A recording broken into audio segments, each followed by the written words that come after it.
മൂങ്ക check കോട്ട silk ഫാബ്രിക്കിൽ നല്ല കളർ കോമ്പിനേഷനിൽ യോക്കിൽ നല്ല ഹെവി ആയിട്ടുള്ള എംബ്രോയ്ഡറി വന്നിട്ട് അതിൻ്റെ കൂട്ടത്തിൽ പ്രിൻറ്റഡ് ഷിഫോൺ ദുപ്പട്ട പെയർ ചെയ്തിരിക്കുന്ന സൽവാസാണ് ഈ ഒരു വീഡിയോയിൽ നമ്മൾ കാണാനായിട്ട് പോകുന്നത്. ഇതിൽ നമ്മൾ ഫസ്റ്റ് കാണുന്നത് നല്ലൊരു ബ്ലാക്ക് ആൻഡ് റെഡ് കോമ്പിനേഷനാണ്. ബ്ലാക്ക് ഷെയ്ഡുള്ള മൂങ്ക ചെക്ക് കോട്ട സിൽക്കാണ് ഫാബ്രിക്.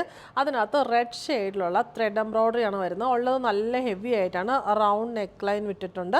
എന്നിട്ട് അതിനകത്ത് നല്ല രസമായിട്ടുള്ള മാംഗോ മോട്ടീഫ് ഒക്കെ പാറ്റേണിലുള്ള എംബ്രോയ്ഡറി വന്നിരിക്കുന്നു. റെഡിഷ് മറൂൺ ആണ് ടോൺ വരുന്നത്. സെയിം ടോണിലുള്ള soft cotton bottom, reddish maroon ടോണിലുള്ള ഷിഫോൺ ദുപ്പട്ടയിൽ ബ്ലാക്ക് ഷെയ്ഡുള്ള സിക്സ് ആഗ് പ്രിൻസ് ആണ് മുകളിൽ മുതൽ താഴെ വരെ വന്നിരിക്കുന്നത്. ചെറിയൊരു ബോർഡറും കൊടുത്തിട്ടുണ്ട്. എലഗൻ്റ് ആയിട്ട് നമുക്ക് ഡെയിലി വെയർ ആയിട്ടും എന്നാൽ നല്ല ക്ലാസ് ആയിട്ട് യൂസ് ചെയ്യാൻ പറ്റിയ ഒരു സൽവാർ സെറ്റാണ് വരുന്നത്. നെക്സ്റ്റ് വൺ വരുന്നത് പിങ്ക് ആൻഡ് ഗ്രീൻ കോമ്പിനേഷനാണ്. നല്ലൊരു ലൈറ്റ് പിങ്കും അതിൻ്റെ കൂട്ടത്തിൽ ഗ്രീൻ ഷെയ്ഡിലുള്ള ത്രെഡ് എംബ്രോയ്ഡറി ആണ് യോക്കിൽ വന്നിട്ടുള്ളത്. ഒരു ബക്കറ്റ് പാറ്റേണിലാണ് ഈ എംബ്രോയ്ഡറി വന്നിട്ടുള്ളത്. നല്ല രസമായിട്ടുള്ള കളർ കോമ്പിനേഷൻ. സെയിം ഷെയ്ഡിലുള്ള കോട്ടൺ സിൽക്ക് ബോട്ടം. ദുപ്പട്ട വന്നിരിക്കുന്നത് നമ്മുടെ ബോട്ടത്തിൻ്റെ എംബ്രോയ്ഡറി വർക്കിൻ്റെ ഒക്കെ സെയിം ഷെയ്ഡിൽ തന്നെ നല്ലൊരു റെയർ ആയിട്ടുള്ള ഗ്രീൻ ടോൺ ആണ്. ഇതിനകത്ത് സെൽഫ് പ്രിൻസ് ആണ് വന്നിട്ടുള്ളത്. എലഗൻ്റ് ആയിട്ടുള്ള നല്ല സൽവാർ സെറ്റ്സ് ആണ്.